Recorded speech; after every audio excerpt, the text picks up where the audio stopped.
এদিকে আমার এঁচোড়টা সিদ্ধ হয়ে গেছে। প্রথম আমি টকের ডাল করব, এই জন্য আমি ফোড়নে দিয়ে দিয়েছি কালো সর্ষে। এরপর আমি আমগুলোকে দিয়ে দেবো। এদিকে আমার ডাল সিদ্ধ হয়ে গেছে।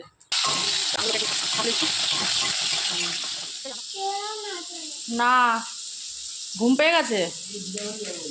তাহলে সে কি করছো আমার? হ্যাঁ,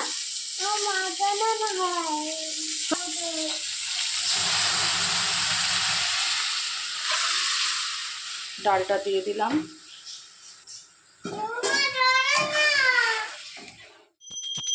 সকাল সকাল অদ্ভুত স্নান হয়ে গেছে, আজ পুজো দিচ্ছে।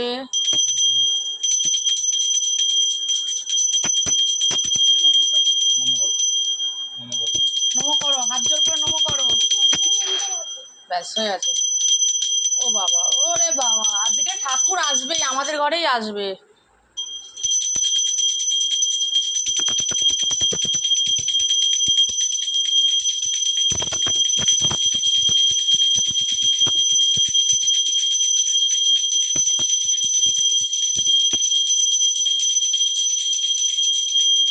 কানে লাগছে?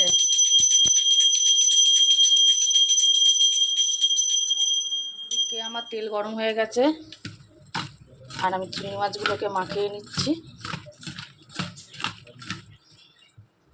মাখিয়ে নিয়ে এবার আমি ছেড়ে দিই।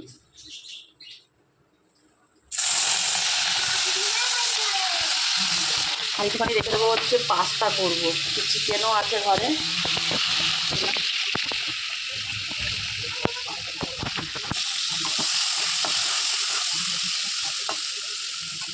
চিংড়ি মাছটা ভেজে নিই, তারপরে তোমাদের কাছে ফিরে আসি।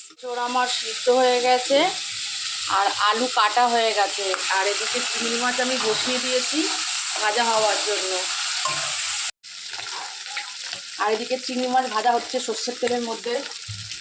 দেখতে তোমাদের কেমন লাগছে দেখে নাও। এঁচোড় চিংড়ির জন্য আমি তোমার চিংড়ি মাছটা ভেজে নিচ্ছি।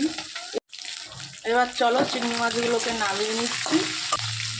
কেমন দেখতে লাগছে তোমরা আমাকে কমেন্ট করে জানাবে। গন্ধটাও তেমনই আসছে। নামিয়ে নিচ্ছি।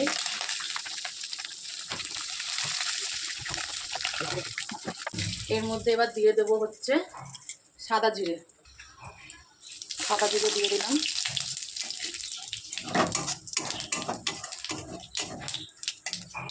সাদা জিরে দেওয়ার পর এবার দিয়ে দেবো হচ্ছে আলু।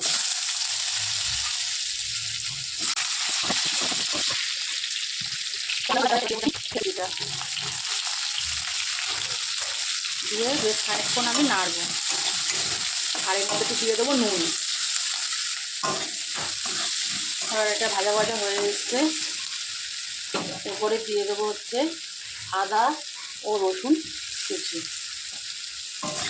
দিয়ে এবার সব মশলাগুলো আমি একটু নাড়িয়ে নিই, সব মশলাগুলো আমি দিয়ে দেবো। এরপরে দিয়ে দেবো হচ্ছে হলুদ গুঁড়ো, ধনে গুঁড়ো, জিরে গুঁড়ো, আর দিয়ে দেবো ঝাল লঙ্কা, আর দিয়ে দেবো কাশ্মীরি লঙ্কার গুঁড়ো। এবার মশলাগুলো পুড়ে না যায় একটু জল দিয়ে দিলাম।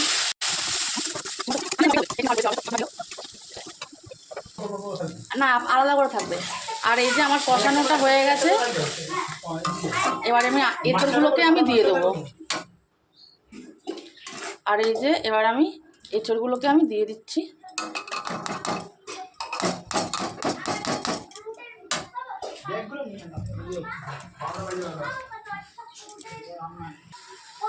কালার হবে না তো। আর এই যে আমি এঁচড়টা হয়ে এসছে।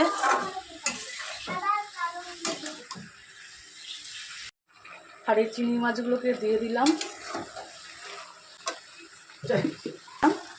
চিংড়ি মাছ দিয়ে নাড়িয়ে নিচ্ছি, নাড়িয়ে নামিয়ে নেবো, কষা কষা করবো।